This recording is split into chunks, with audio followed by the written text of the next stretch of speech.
Tras este pequeño receso, damos continuidad con las ponencias que hemos elaborado los escritores del movimiento Pro Derechos Humanos. Son ponencias conjuntas en las que cada uno ha aportado su pensamiento acerca de un tema concreto y ha habido una persona que se ha encargado de aunar todos esos pensamientos y conformar una ponencia única, que será la que publicaremos el año que viene en el libro de Líderes de la Palabra.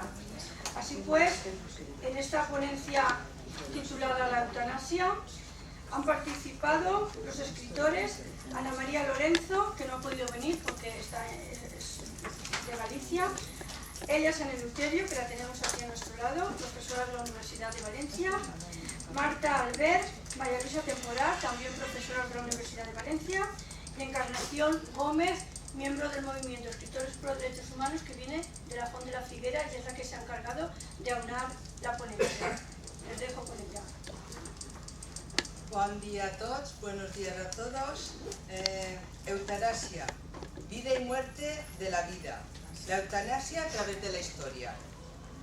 A lo largo de la historia, la eutanasia ha sido utilizada como excusa para concretar la eliminación de grupos sociales. Si hablamos de ella desde nuestros antepasados, la eutanasia puede clasificarse de supervivencia, de civilizaciones inferiores, por no decir salvajes, en las que daba poquísima importancia al individuo, comparado con la comunidad. A veces se utilizaba para reducir a ciertos límites el número de individuos de la comunidad, eliminando los miembros menos necesarios. Por regla general eran los viejos o a veces los infantes. En los poblados salvajes del Pacífico el infanticidio tiene fuerza de ley. En todas las islas polinesias rigen el aborto y el infanticidio. La eutanasia se halla practicada en su genuina aceptación, por ejemplo, en los Karen de Birmania, de los que afirma Westermarck que cuando uno de ellos tiene una enfermedad incurable o muy penosa, se ahorca. En civilizaciones antiguas, como realmente muy pocos los casos de verdadera eutanasia. En Grecia, Aristóteles y Platón defendieron diversas formas de eutanasia. Contra tales desviaciones de la inteligencia se pronunció el cristianismo. El nazismo promovía la eutanasia de los minusválidos o discapacitados por considerarlos inferiores y con el argumento de ser un acto compasivo. Somos un suspiro entre dos nadas, dejó escrito el sabio Simónides.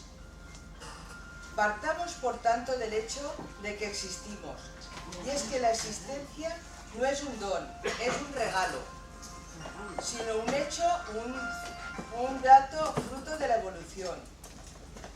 La palabra eutanasia procede del griego eu, bueno, y thanatos, muerte.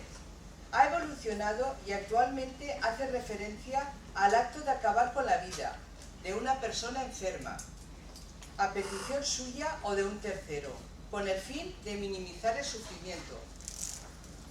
Actualmente se pretende despenalizar la eutanasia, justificándolo como forma de evitar sufrimiento físico o moral a determinadas personas. Las consecuencias negativas y destructivas que la eutanasia y el suicidio asistido tienen para la sociedad, los ciudadanos tienen que tener claro que la eutanasia y cuidados paliativos son realidades opuestas. ¿Es la eutanasia una muerte digna? Resulta paradójico que el término dignidad se utilice tanto para defender la legitimidad de la eutanasia como para negarla. Por lo que es importante clarificar que entendemos por dignidad. Algunos reducen la dignidad como el valor intrínseco que posee todo ser humano, independientemente de sus circunstancias, edad, condición social, estado físico o psíquico. Porque aunque no lo entendamos, siempre el sentido de la vida se mantiene aún en el sinsentido. La tramitación parlamentaria de la proposición de ley de eutanasia, alentada por algunos grupos parlamentarios, vuelve a situar en el centro del debate público el problema de la respuesta, que como sociedad debemos dar al sufrimiento humano en el final de la vida. El debate sobre la eutanasia es protagonista recurrente en el escenario político. En España, como en otros países de nuestro entorno, aparece y reaparece cíclicamente. Hay que poner el foco principalmente en cómo garantizar mejor los derechos de todos aquellos que no buscan deliberadamente su muerte, sino que desean vivir hasta que la muerte llegue, recibiendo las mejores terapias para la patología que padecen.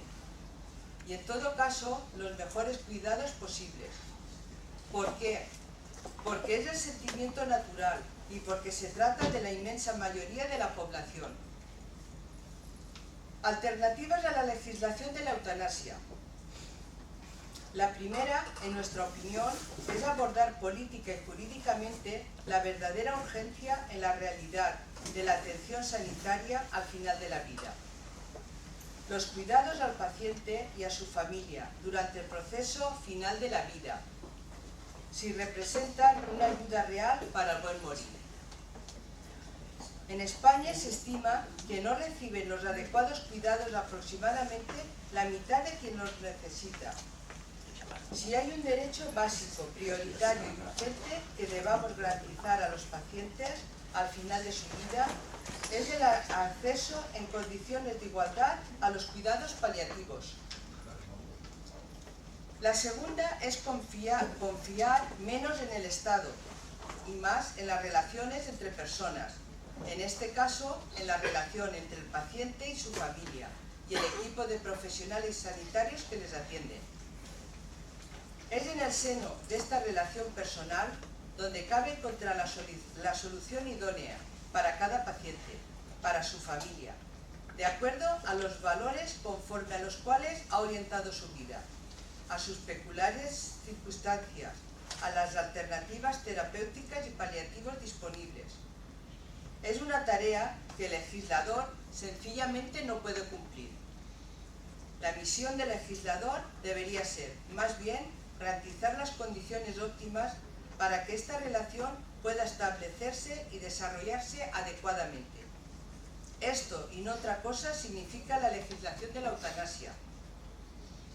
En los países que está aprobada, se está dinamitando ya las relaciones entre pacientes y profesionales sanitarios.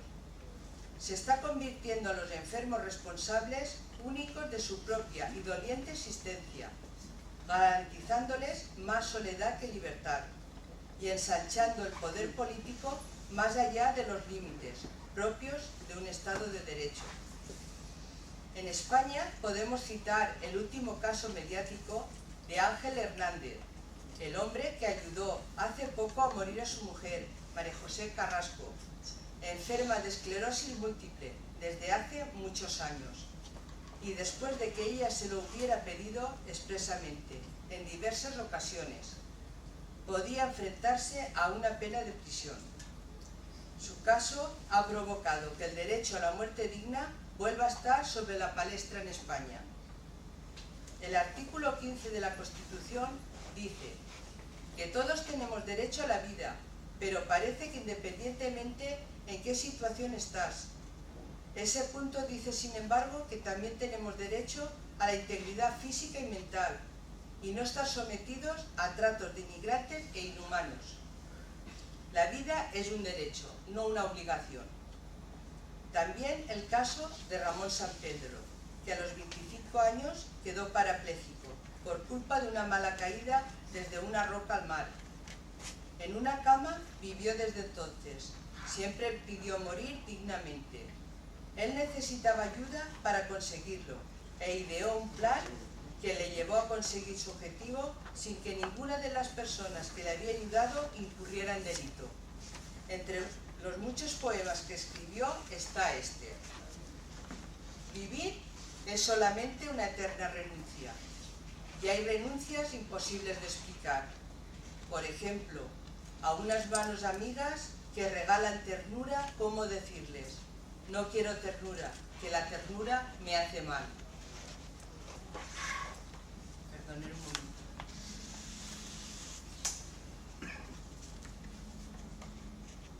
En Holanda, Luxemburgo y Bélgica, la eutanasia es legal. En Suiza está regulada muy particularmente, ya que el Código Penal prohíbe el suicidio asistido, también causar la muerte de una persona por motivos encomiables, en particular. Los pacientes deben suicidarse por su propia mano.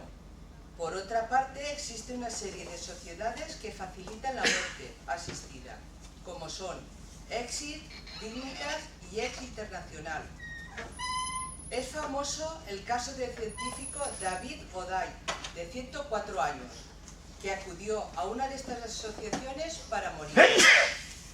En Estados Unidos es legal el suicidio asistido por legislación en 5 estados: Oregón, Vermont, Washington, Colorado y el Distrito de Columbia. En un sexto, Montana, por orden judicial. En Uruguay se aprobó en 2014 la ley 18.473 de voluntad anticipada, que permite a todo mayor de edad y psíquicamente apto oponerse a la aplicación de tratamientos y procedimientos médicos, siempre de forma voluntaria, consciente y libre. Con la ley uruguaya se opta por dejar que la enfermedad siga su curso natural, pero esto no implica dejar de calmar a la persona que reciba los cuidados paliativos. Se llama la ley del buen morir. En Japón, India, no existen directrices oficiales especiales sobre la eutanasia. Existe el concepto de Songenshi, que proporciona algunas normas del proceso de cuidados en fase terminal. Japón, el primer país asiático en contar con jurisprudencia favorable a la eutanasia pasiva.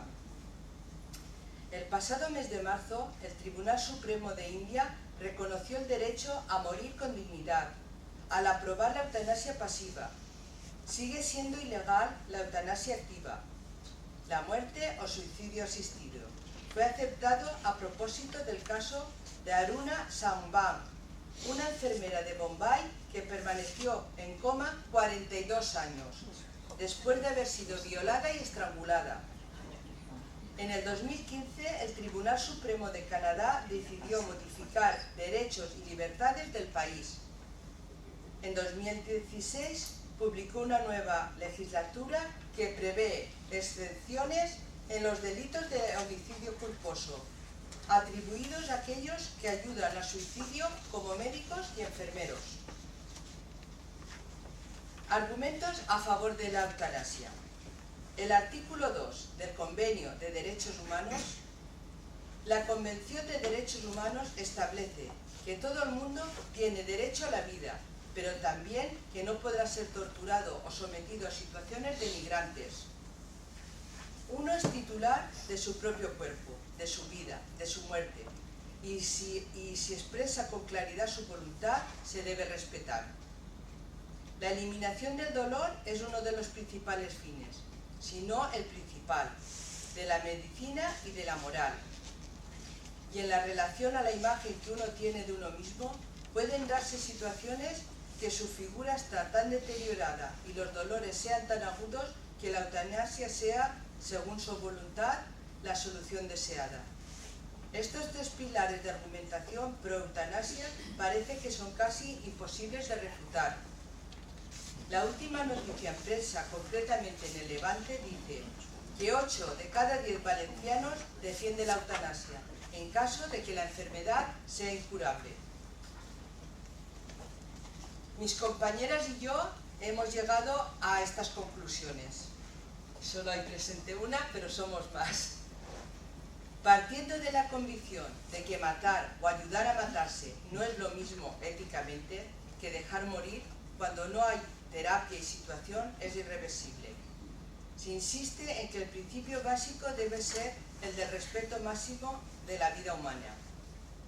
La limitación del esfuerzo terapéutico, suspendido un tratamiento calificado por el equipo médico como fútil o desproporcionado, o la retirada de un soporte vital en situaciones de enfermedad terminal irreversible, que no tienen expectativa terapéutica, no supone eutanasia, ni activa ni pasiva, sino que se trata de una acción correcta, bioética y jurídicamente.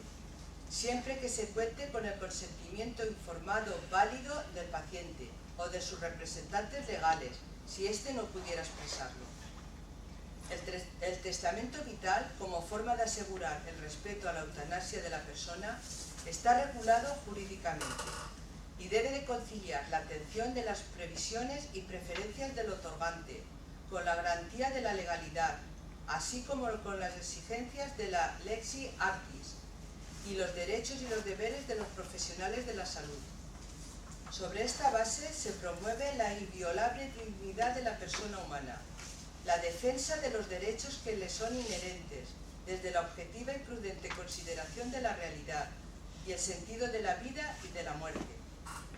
El punto clave del debate está en si podemos, o mejor dicho, debemos voluntariamente pedir que intervengan para dar fin a una vida, la propia o la de un familiar, que en su día se pronunció, o así deciden sus allegados que le conviene. Está claro que nadie quiere verse en condiciones extremas de salud, del tipo que sean, ni quiere estar dependiente de otros para seguir viviendo una vida que languidece. Pero ese no querer es en realidad no desear. También parece haber consenso en que no se debe alargar una vida artificial, si no hay un pronóstico de mejora. Porque la persona humana es digna en todo momento de su vida. Como dijo Sir Thomas Hughes, un reconocido médico inglés que dirige una clínica para pacientes que prefieren no alargar los tratamientos de enfermedades terminales, se trata de reconocer que una persona está muriendo y darle opciones. ¿Quiere tener una máscara de oxígeno sobre la cara o le gustaría poder besar a su esposa? La ley debe proteger siempre la vida de todos. En este punto de la conferencia quisiera que me permitieran poner un punto particular, es decir, propio. Si alguien se está preguntando, sí, todo lo que está diciendo está muy bien, pero ¿qué haría ella si se viera en esta situación? Tengo un hermano con capacidades diferentes, como se llama ahora. Es sordomudo, con retraso mental, tiene 53 años. Nació perfectamente, mejor que yo, pero una inyección pasada de fecha le quemó el oído. Era el tratamiento para la crisis de epilepsia que tuvo a los 3 meses. Se le rompió una arteria del estómago, le operaron, le pusieron unos 30 puntos, 12 litros de sangre. Luchó como un jabato por sobrevivir. Hace un par de años tuvo un accidente y se rompió la nariz. Nunca olvidaré su rostro en aquellos momentos. Luchamos para que su vida fuera lo más cómoda posible. Soy 4 años mayor que él y mi vida ha girado alrededor de su persona. Daría mi vida por él. Depende completamente de mí.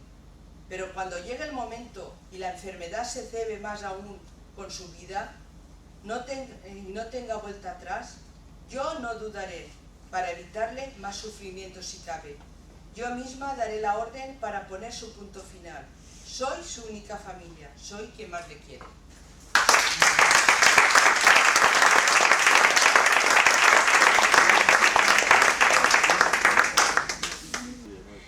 La siguiente ponencia que vamos a presentarles a ustedes se titula Mujer, Vida y Literatura. Está conformada por 2 miembros de la Ateneo Blasco Ibáñez y del Movimiento Escritores por Derechos Humanos, 2 profesoras de la universidad, Marusa Dual y Pascualita Moretti. Por favor. Intentar, voy a repetir lo que he dicho anteriormente, intentar compaginar las 3 palabras del título para nuestra ponencia. No va a presentar ninguna dificultad porque estaremos de acuerdo en la presencia de la mujer como tal, en la historia, en la sociedad, en el arte, en el trabajo en general, en la enseñanza, en la investigación y en especial en la literatura. Comprobamos que la mujer ha conseguido derechos, aunque poco a poco, y hemos ido viendo cómo a través de los siglos y épocas se la ha discriminado e invisibilizado. Pero ahora vivimos en otro mundo, en y la mayoría de mujeres de nuestra civilización occidental con formación y capacidad para pensar por nosotras mismas, estamos acostumbradas desde hace tiempo a estudiar y trabajar junto a hombres en las profesiones que queremos y en obtener cargos de responsabilidad en instituciones y empresas de carácter público y privado, y no por ser mujeres, sino por nuestra preparación y capacidad igual a la de los hombres y en ocasiones algunas veces mayor. Por ello nos proponemos en nuestro pequeño trabajo identificarnos como mujeres del siglo XXI sin olvidar aquellas que no están en nuestro mismo nivel y que son las más desgraciadas, a las que casi diariamente se las ataca, se las viola y se las asesina por indeseables de cualquier tipo, a quienes la mujer no les importa un ápice y la consideran inferior, porque en ocasiones, acosadas por un miedo indescriptible, no se sienten capaces ni tan siquiera de denunciar maltratos psíquicos, verbales o físicos, cuyo final es una muerte antinatural que agrava su último padecimiento si junto a ellos son asesinados también hijos pequeños u otros familiares. Vamos pues a estructurar la ponencia en los dos apartados de hombre. La vida tiene nombre de mujer, hecha por Maru Salvador, muy literaria, muy bonita y que llega a mucho cuando se escucha y se ve. Después al otro punto, que es la presencia de la mujer en la literatura. Bueno, ¿se oye o no se oye? Bueno. Ahora, ¿no? Ahora sí. Bueno, gracias Pascualita, Isabel, bueno, y buenos días a todos. A todas. ¿Quién alumbra en la borrachera de un dolor que se olvida un amanecer que gotea, un brote, pimpollo o yema? En la historia, en la vida, el conocimiento no es lineal ni parejo. El padre benedictino Feijóo fue uno de los primeros en declarar los derechos de igualdad de las mujeres en España. Boccaccio escribía notable y bellamente a la mujer de sus sueños desde el corazón y la mente de un hombre despechado que destila misoginia. A Emilia Pardo Bazán la iniciaron en su vuelo padre, esposo o amantes. Lo mismo ocurrió con Concepción Arenal. Su padre, don Ángel, sufrió prisión por su ideología liberal en contra del régimen monárquico absolutista de Fernando VII. Los pensamientos construyen certezas cuando existen prados o páramos de unanidad. Los pensamientos se apoyan en ideas, generan modas y morales que juzgan, encasillan o etiquetan. Quien detenta el poder subyuga y pretende hacer sumisos. Se puede ser amigo o enemiga.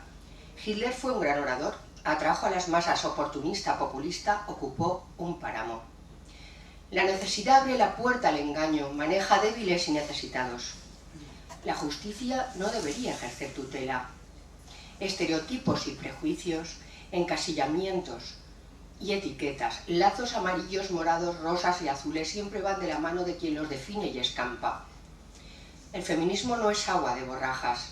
Ha existido siempre como manera de proteger a un colectivo necesitado en aras de la desigualdad a causa de la fuerza, como ocurrió en épocas pasadas con el movimiento obrero, la esclavitud, la infancia, etc. El sufragio masculino aparece unos 20 años antes que el femenino. Ambos tienen su origen en la Declaración de los Derechos Humanos tras la Revolución Francesa. España fue el cuarto país europeo en aprobar el sufragio, tras Grecia, Francia y Suiza, por delante de Noruega, el Imperio Austrohúngaro, Suecia, Países Bajos, Bélgica, Reino Unido o Italia. Es en 1791 que Olympia Gowes, escritora, dramaturga, filósofa, activista, proclama la Declaración de los Derechos de la Mujer ciudadana, a partir de lo cual las mujeres entramos en la historia de los derechos humanos. El incipiente feminismo que se estaba dando en España vio no sin asombro cómo algunas de sus reivindicaciones eran satisfechas en abril de 1924, nada menos que por Miguel Primo de Rivera y por el rey Alfonso XIII. Un decreto otorgaba entonces el derecho a voto de la mujer. El documento presentaba ciertas restricciones, ya que ni la mujer casada ni la mujer prostituta podían tomar parte en la política. En la Segunda República, 1931, la ley permite a las mujeres ser parlamentarias, aunque no participar en las votaciones. Como en todo, hubo luces y sombras. Tuvieron lugar numerosos rifirrafes en el debate constitucional, entablándose una intensa polémica sobre el derecho al voto femenino. Algo inherente a la vida, como son las convicciones, lo aprendido, lo vivido y lo circunstancial. Margarita Nelken, única diputada socialista en aquella legislatura en las Cortes Españolas, no participó en la votación por estar en contra del sufragio femenino. Tampoco apoyó el voto femenino la congresista por el Partido Radical Victoria Kent, argumentando que las mujeres influenciadas por la Iglesia y dada su escasa formación académica, votarían mayoritariamente a los partidos de derechas. Luego excluyó a las mujeres. Fue, gracias a Clara Campoamor, diputada más moderada, quien impulsó el voto femenino y la igualdad jurídica, así como el derecho al divorcio. Se dice en el saber popular judío que Lilith, primera mujer de Adán anterior a Eva, con motivo probable de unir el concepto de maldad al erotismo femenino, tras manifestar su deseo de igualdad con respecto a su compañero y no ser éste atendido, desafió su autoridad y, enfurecida, escapó del Edén al Mar Rojo, donde convivió lujuriosamente con demonios, rendida a la lujuria, transformada en una bruja que raptaba a los niños, solo a los varones, de sus cunas por la noche. La oscuridad precede a la luz, precede y sucede a la luz. Nada es inmutable ni perfecto. La certeza absoluta no existe. El feminismo nada tiene que ver con resentimiento, rabia, hostilidad o intolerancia, o no debería, o eso pienso. No hay cierto feminismo, nacionalismo, populismo que pretende identificar, apropiar y confundir. Eso existe hoy. Utiliza algo que es una dinámica tóxica que excluye, segrega, no admite las diferencias, engaña en nombre de enseñas, estandartes, insignias, lazos o banderas perversas en la utilización malsana de emociones diversas y dispersas que aprovechan la sensibilidad de las ideas bien intencionadas que nos conmueven al común de los mortales, en mayor o menor medida.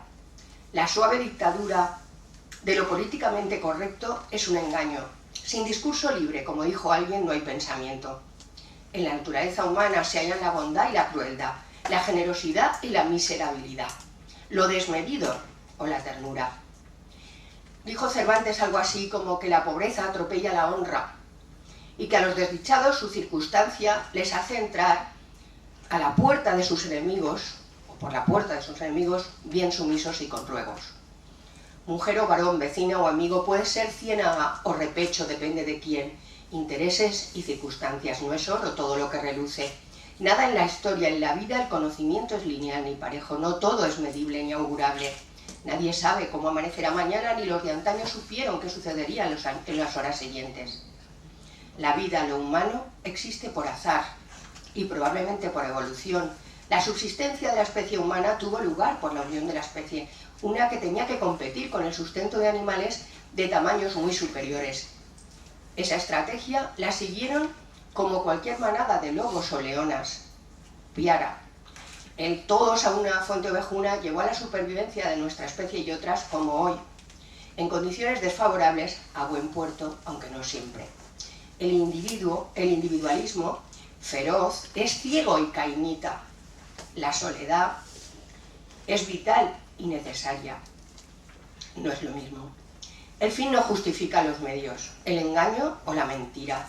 En Esparta los tullidos eran despeñados, en la China comunista no hace mucho las niñas eran abandonadas en orfanatos de modo inmundo, indigno, cuando no asesinadas. De eso lo sabemos bien, y lo sé, de compañeras y profesores y profesoras que en determinada época adoptaron a muchas de esas niñas.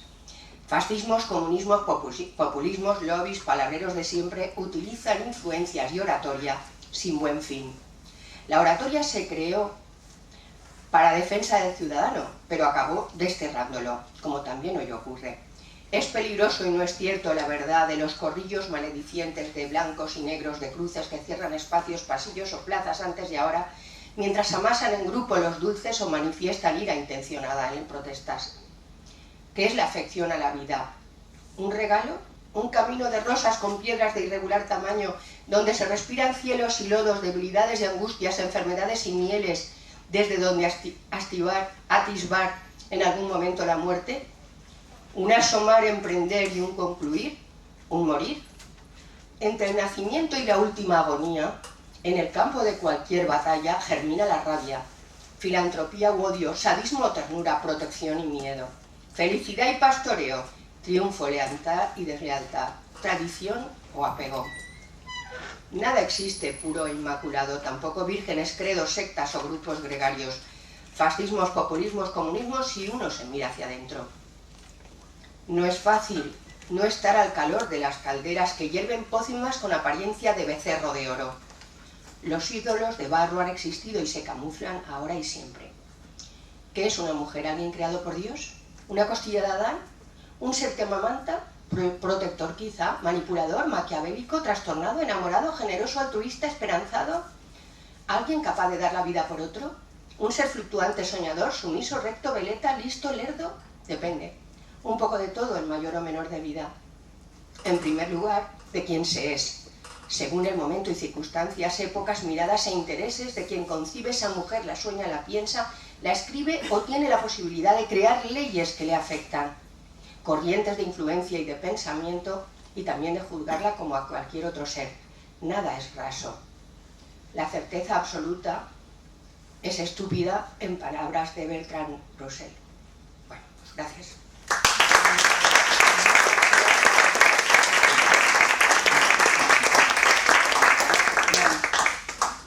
Si quieres, yo tenía la parte mía que era mucho menos apasionada que la de ella porque tenemos diferentes temperamentos, ha sido una maravilla. La mía es la presencia de la mujer en la literatura y quería empezar diciendo, me voy luego a pasar alguna cita, que la literatura oral y la de autor ofrecen una lección de vida en los que se multiplican las connotaciones de distintos tipos, sociales, cómicas, reales, maravillosas, escatológicas, trágicas, fantásticas, religiosas, filosóficas, y por supuesto esta primera visión de la vida nos fue transmitida por mujeres, a través de cuyas voces llegaron a nuestros oídos las primeras poesías y los primeros relatos, y sumado al afecto y al cariño de quien lo transmitía. Su tiempo, que tanta falta les hacía para emplearlo en un trabajo que era propio de mujeres, lo empleaban en algo tan maravilloso, tan valioso como la literatura. Un tesoro que nos impulsa a pensar, a disfrutar, a reír, a llorar y a pensar crítica y libremente. Este fue el primer derecho que tuvieron las mujeres y que nadie les pudo arrebatar. Imposible tarea precisamente porque tampoco había interés por leer, por considerarse cosa de mujeres y para niños en algunas ocasiones. Esto en el caso de familias, principalmente que no habían tenido la oportunidad y el derecho a la alfabetización. Hoy, en pleno siglo XXI, todo el mundo sabe leer y escribir, pero ahora, en los últimos tiempos, el diálogo interpersonal desaparece. Se sustituye por el uso de vídeos y maquinitas de juego que absorben mucho tiempo libre de niños y adolescentes para leer y hablar con los demás, y también para jugar. Pero volvamos a las mujeres. Quizás somos mejores lectoras que los hombres. Nos asombra su avance en tantos campos: las artes, música, pintura, cinematografía. Escritoras en español actuales hay muchísimas, voy a dar unos cuantos ejemplos. Rosa Rivas acaba de publicar Un asunto demasiado natural. La chilena Inés Martín Rodrigo, Quitras. Quitro es un perro callejero. Luego el tema se refiere a las mujeres. La búlgara Acaba Casabova, Un viaje al borde de Europa. Laura Fresias, A mí no me va a pasar. Joana Bonet, Fabulosas y rebeldes. Ingrid Núñez, El amigo. Aunque escritoras en los siglos de oro y con nombre y apellido no se encuentran casi, queremos recordar a una, doña María de Zayas y Sotomayor, que de 1634 a 1646 publica sus novelas ejemplares y amorosas o de Camerón español. Yo estoy siguiendo la edición de Alianza Editorial con selección, prólogo y notas de Eduardo Rincón del 68. Los títulos de sus novelas cortas o relatos son llamativos y bocachanos. La fuerza del amor, el prevenido engañado, la inocencia castigada, estragos que causa el vicio, etc. Sus temas en ocasiones recuerdan a las novelas ejemplares de Cervantes, a sus entremeses, a obras de Lope de Vega, etc. Recojo de Rincón la cita de la autora cuando terminó la segunda parte de sus novelas. Se fueron todos a sus casas, llevando unos que admirar, todos que contar, y muchos que murmurar del sarao, que hay en la corte gran número de sabandijas, legas que su mayor gusto es decir mal de las obras ajenas, y es lo mejor que no las saben entender. Si en el siglo XVII sí se leyeron sus obras, en el XVIII apenas sí ocurrió. Sí que hubo en el XIX, Pardo Bazán hizo algunas ediciones de las novelas de esta mujer, pero que las mutiló y las adaptó a otras que había ya hechas. En el XX, en las facultades de letras se leían, en mi época, y en el siglo XXI, yo no lo sé si se leen o no se leen, pero son interesantes, amenas, son divertidas al mismo tiempo y hacen pensar. Yo destacaría en los siglos XIX a dos grandes novelistas escritoras, que ya ha hablado de ellas también Marusa, la Pardo Bazán, representante del naturalismo, principalmente con su obra Los Pazos de Ulloa, y Cecilia Goldenfaber, que publicó sus escritos como si fuera un hombre, con el nombre de Fernán Caballero. Su cuento, La niña de los tres maridos, que se lo recomiendo a todo el mundo porque es divertido y es actual. Quizá arreglado al final, no lo sé. Esto es una suposición que he ido pensando después por cómo se están manipulando también los cuentos tradicionales y se transforman, cuando las personas lo que tienen que hacer es crear, o tienen el deber de crear cosas nuevas y dejar las viejas que tienen sus propios simbolismos. El final, porque ella misma presenta, es un modelo de princesa libre, moderna, que puede ser perfectamente de hoy en día, pues no necesita a un solo pretendiente ni a un solo marido, sino que necesita a tres. A los tres que han superado tres difíciles pruebas durante un año para conseguirla como esposa, y los tres han demostrado una valía parecida. Si nos adentramos en la literatura actual, este año del 2019 ha publicado otra novela, Isabel Allende, con un título muy atractivo, tanto como extraordinaria es su novela, en la que se narran el final de la guerra civil en Barcelona y el barco que Pablo Neruda prepara para trasladar a Chile a los vencidos que han de marcharse de España. Se trata del barco Winnipeg, en el que navegaron unos 2.100 refugiados. Aparte de narrar la tragedia del final, donde parece bastante objetiva, porque los enfrentamientos civiles, tengámoslo en cuenta, hay enfrentamientos familiares y religiosos, en los que todos arrastran sus propias y dolorosas tragedias, unas conducentes al odio y otras a la paz y al trabajo. En este barco viajan personajes reales y ficticios, entre los que sobresalen varias extraordinarias mujeres que, como los héroes épicos, y a pesar de su sexo, son capaces de los mayores esfuerzos y de prestar ayuda a los que la necesitan para rehacer sus vidas en otro continente y en otro país. Es una novela en parte histórica, de realismo a veces brutal y siempre muy humano. Extraigo algunas consecuencias cortas de los pensamientos de mujeres relevantes de la novela, porque no me puedo detener en más, y ya lo he hecho corto.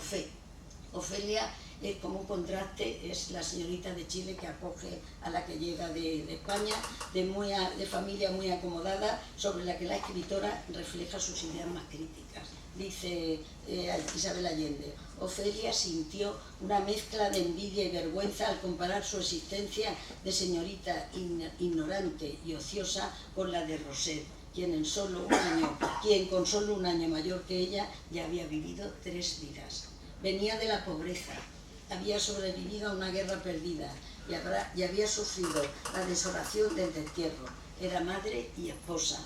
Había cruzado los mares y llegado a tierra ajena con una mano delante y otra detrás, sin miedo a nada. Roser y su marido eran como hermanos, pues se casaron con el fin de poder viajar como familia y de obtener un papel, pero no era matrimonio en realidad. A Ofelia, sin embargo, le asustaba la idea de casarse, y la de quedarse soltera también. Dice, eso significaba depender. Su vida fue trágica y triste, aunque aminoró sus sufrimientos por las drogas que le hicieron tomar a la fuerza para que no recordara un aborto que ella no deseaba y la sustracción de su hijo, que le dieron en adopción. Todos se encuentran en el exilio, y Roser y Víctor acaban viviendo como matrimonio, porque se enamoran. Y al final la escritora escribe y pone en boca de Víctor lo que ella misma opina de las mujeres más desfavorecidas de Chile, que es lo que él está viendo como médico que ya trabaja en un hospital. Lo más impresionante son las mujeres. Son inquebrantables, sacrificadas, más aguerridas que los hombres, madres de sus hijos y de los allegados que las acogen bajo su techo. Soportan el alcoholismo y el abandono del hombre de paso, pero no se doblegan nunca. Respecto al problema más acuciante de nuestra realidad, el que tenemos hoy es el asesinato de mujeres del que ya se ha hablado, que leemos en prensa, estamos viendo en televisión, es casi diario. Será porque pretenden el que salgan continuamente esas noticias, aunque de hecho se hayan dado, que nos acostumbremos a ello como algo natural. Es que yo a veces lo pienso, porque tiene un efecto llamada. Un asesinato de un niño, un anciano o una mujer a manos de hombres más fuertes y carentes de todo principio moral no se debe permitir nunca. Hay que endurecer las leyes. En mis manos acaba de caer un libro, lo tienen aquí por si luego lo quieren leer o comprárselo, de Susana Gipper Grifo, Remos de plomo, en el que se relatan sus experiencias como fiscal en la sección de Valencia sobre la mujer y portavoz de la Fiscalía Provincial también de aquí.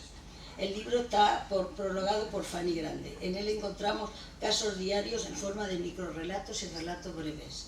Emplea el adjetivo brutal para referirse a estos casos que, aun siendo cortos, se leen no con tranquilidad, sí con rapidez, a pesar de la cual no nos impide reflexionar y hacer lo que se pueda para evitar que ocurra.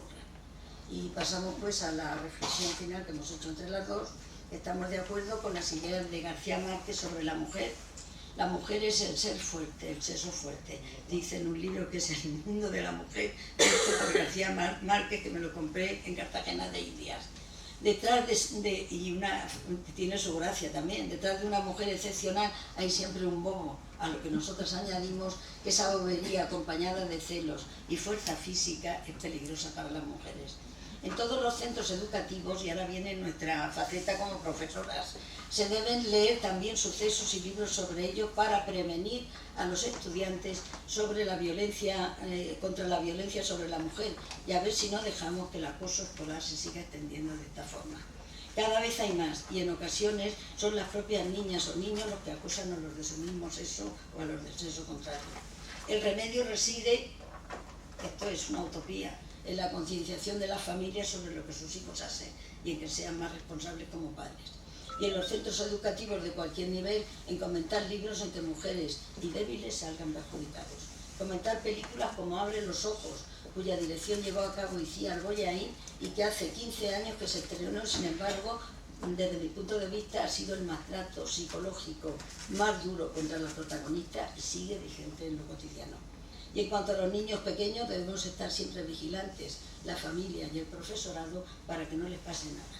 Y por supuesto, para ello recomiendo que se les acostumbre a escuchar con placer los cuentos de siempre y los juegos tradicionales que nos enseñan oralmente. Y recomendamos también, como no, el libro de Gloria Fuertes para niños y niñas, ilustrado por Marta Altés y subtitulado Versos, Cuentos y Vida. Que la vida sea como la poesía, según Antonio Machado, palabra en el tiempo, pero palabra juguete, palabra ritmo, palabra música, palabra risa y palabra ritmo.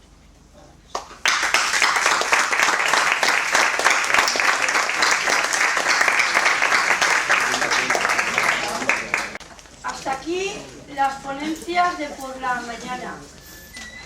Todos sabéis que hemos escrito un libro que nos da la oportunidad a los compañeros que han tenido ocasión de escribir para que escribieran acerca pues, de estas jornadas. Unos lo han hecho con poesía, otros lo han hecho con prosa, unos han sido dedicados expresamente hacia las jornadas y por los derechos humanos y otros pues han puesto otras cosas que les han parecido. No quiero dejar la ocasión de que en esta tribuna de la Universidad de Derecho, una compañera nuestra que ha escrito no sé cómo decirle, es un alegato, no es un artículo, es un alegato por los guardias civiles y contra la indefensión que están sufriendo en el País Vasco.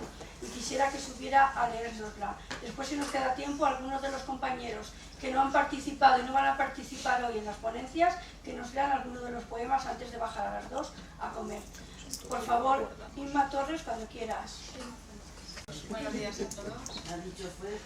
Fuentes. Mi nombre es Inmaculada Fuentes y bueno, desde hace más de 32 años soy esposa de guardia civil y además también soy madre de otro guardia civil. Concretamente del joven teniente que fue agredido de forma brutal hace casi 3 años en la localidad de Alsasua, en Navarra. Así que créanme si les digo que sé muy bien de lo que hablo en la exposición que voy a leer a continuación, porque los guardias civiles y sus familias también somos humanos y también tenemos derechos. Perdona, nosotras somos hijas de subteniente y nos hemos pirado en un guardia, mi hermana y yo. Estoy contigo. Gracias. Y mi cuñada es la Guardia Civil. Pues estamos todos juntos. Gracias. Lo he titulado Acoso y hostigamiento a los guardias civiles y sus familias. Es hora de no callar más, de no permitir que se tape, se ignore y se consienta el acoso y el hostigamiento al que se sigue sometiendo a los miembros de este cuerpo, así como a sus familias, padres, madres, hermanas, hermanos, hijos. Quiero, desde la oportunidad que me ofrece este medio, denunciar los miserables actos que se realizan en contra de la Guardia Civil. Sabemos que muchos pueblos de Navarra, de País Vasco, y como estamos viendo últimamente Cataluña se ha sumado, se vienen celebrando desde hace muchos años unas actividades de burla y mofa contra la Guardia Civil. Se les somete a hostigamiento y acoso incluso en su propia casa, la casa cuartel, con sus familias. Estas mofas suelen consistir en caceroladas, aquelarres de brujería, etcétera, etcétera, insultos. También fabrican muñecos que representan guardias civiles, los apalean, los cuelgan, los queman. Todo esto se les consiente. No deberíamos olvidar que no tardaron mucho en sustituir esos muñecos por personas de carne y hueso. La noche del 14 al 15 de octubre de 2016 se ensañaron con un joven teniente, un sargento y sus 2 parejas. Les dieron una paliza cuando estaban disfrutando de su tiempo de esparcimiento en un bar de la localidad de Alsasua. El que sufrió las peores consecuencias físicas fue el teniente, mi hijo, de 24 años de edad y que llevaba allí destinado 1 año. Tuvieron que intervenirle quirúrgicamente para recomponerle el tobillo que le habían destrozado a golpes. Tuvieron que colocarle una placa metálica y 8 tornillos, así como suturarle el labio con pérdida, con unas secuelas que le quedarán de por vida. Aquel despreciable acto fue juzgado en la Audiencia Nacional y los agresores, identificados por las víctimas, fueron condenados a distintas penas de prisión. Además de todas estas muestras de odio, este año en Oñate se han dedicado a recoger firmas para echar a la Guardia Civil del pueblo y quitar el cuartel. Desde el colectivo de víctimas de terrorismo, COVITE, se ha denunciado este tipo de situaciones que durante demasiados años han tenido que soportar y siguen soportando a día de hoy. También han acudido compañeros de los guardias civiles que fueron asesinados en ese pueblo, expresando así su apoyo a los que allí viven y honrando la memoria de los que dejaron su sangre a manos de los asesinos terroristas de ETA. Hace unos días podíamos ver cómo los radicales separatistas catalanes abucheaban, insultaban y acosaban a la que había sido elegida alcaldesa de Barcelona. Después hemos visto cómo, entre llanto, comentaba que había pensado incluso en dejar la política, después de sufrir ese episodio tercermundista. Pensaba, dice ella, en su familia.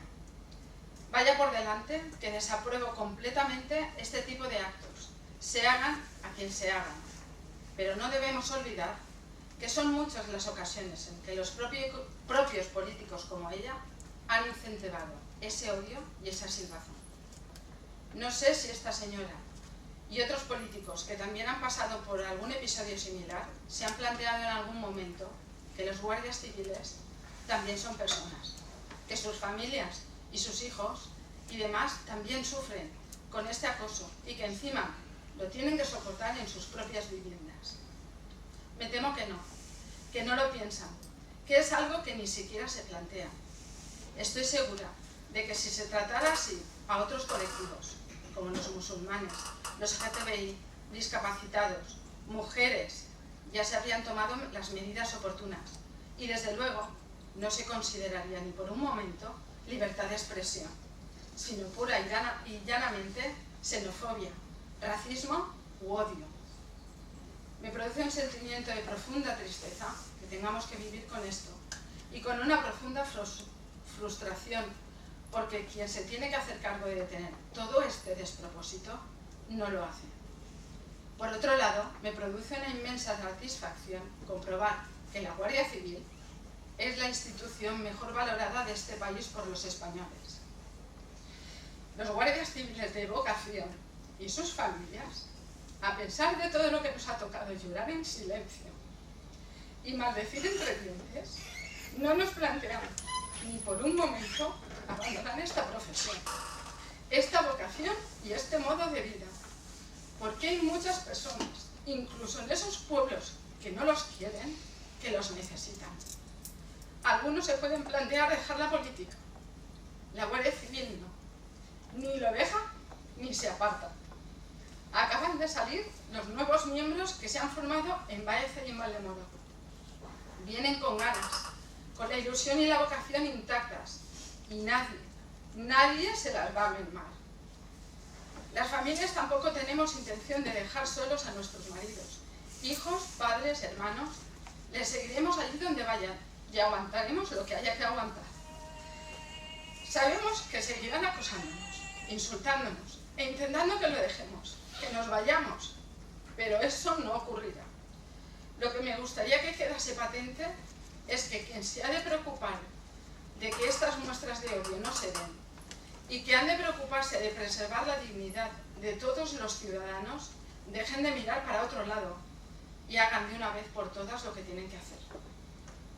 Una sugerencia: si apoyas a la Guardia Civil, díselo, no te dé vergüenza de expresarlo, porque a los otros no les da, quizá porque ni siquiera la tienen.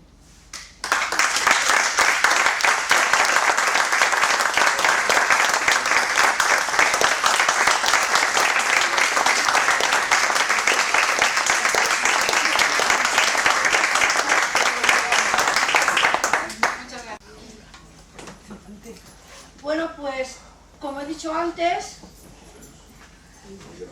¿hay alguien que no va a participar hoy en las ponencias y que tenga algo que leer, un poema o algo? ¿Un poema? Vicenta, por favor, ven y léenos algo. De València tantes coses que no sé com nomenar.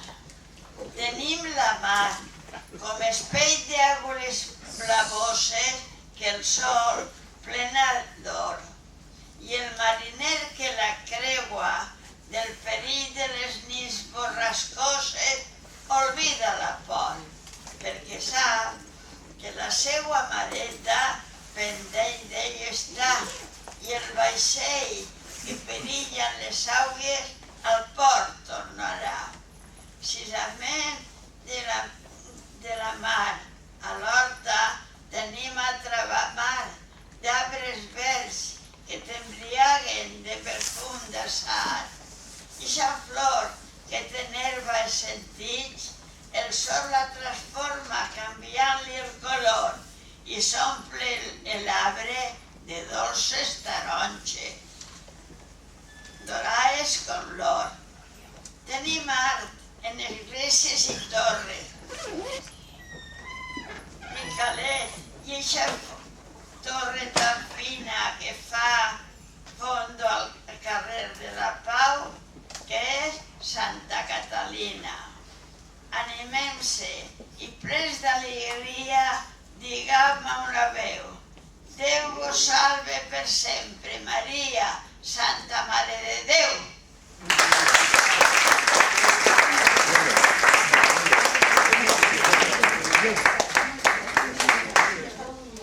Marielo Bonet es que nos va a leer un poema antes de hacer el receso para la comida. Gracias, Marielo. Hola. Buenas tardes. Me parece que así se me escucha mucho mejor, ¿verdad? El título de mi poema, De nada vale negarlo. Observarán en la última estrofa dos versos de Gabriel Celaya de su poema Mar. Y dice así mi poema: de nada vale negarlo, no engañamos a nadie. Todos esperamos de la semilla que echamos. ¿Qué sentido tendría la siembra si no fuera por la espera de recoger los frutos aun de tierra yerma? Siempre hay esperanza. Negarlo es una idiotez. Los desvelos deben de tener su justa validez. Hay quien se cree muy bueno porque no se mete con nadie y todo le parece bien. Yo le llamaría culpable. Culpable por acomodarse, culpable por acobardarse, culpable por no sacar los dientes, culpable por no morder. Echará la culpa a otros. Si su vida se desmorona, dirá que no tuvo nada que ver, que él no se metía con nadie. Se miente solo y no lo sabe o no lo quiere saber. Espera que lo salven sin arriesgarse ni dejarse ver. Otros se parten la cara, el corazón también, y se marcan de por vida para a veces las más perder. Y en el fondo de la noche tiembla el árbol del silencio. Lloran unos y otros lágrimas de decepción al amanecer. Muchas gracias.